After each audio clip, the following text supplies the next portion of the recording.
अंतर्मनाचा वेध घेणारे news channel star city one. राज्यातील आणि देशातील राजकीय घडामोडी पाहण्यासाठी आणि इतरही बातम्या पाहण्यासाठी सबस्क्राइब करा स्टार सिटी वन। प्रशासनाला एकच विनंती आहे की जे आरोपी आहेत त्यांना कठोरात शिक्षा झालीच पाहिजे।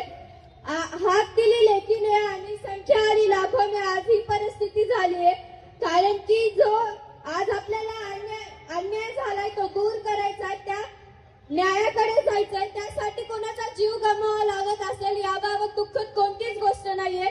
म्हणून मी प्रशासनाला एक विनंती करते की ज्याप्रमाणे माझ्या वडिलांची हत्या झाली अशीच हत्या दुसऱ्या कोणाची होऊ नये, त्यामुळे आरोपींनाही कठोरात शिक्षा झालीच पाहिजे। मी दोनच शब्दात तुम्हाला व्यक्त होणार आहे।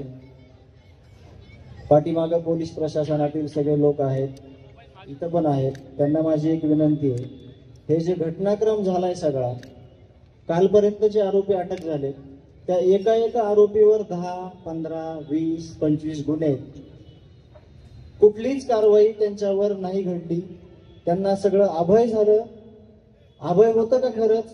त्यांना कोणीतरी पाठीराखे होते म्हणून ह्या घटना घडल्या। माझा भाऊ आज जिवंत असता जर सगळ्या गोष्टी ज्या ती त्यावेळेस केल्या असत्या, आणि ही संघटित गुन्हेगारी बीड जिल्ह्यातील आहे, आणि या संघटित गुन्हेगारीला जर कायमचा ताळेबंद करून एक महाराष्ट्राला आदर्श दाखवून द्यायचा असला तर माननीय मुख्यमंत्री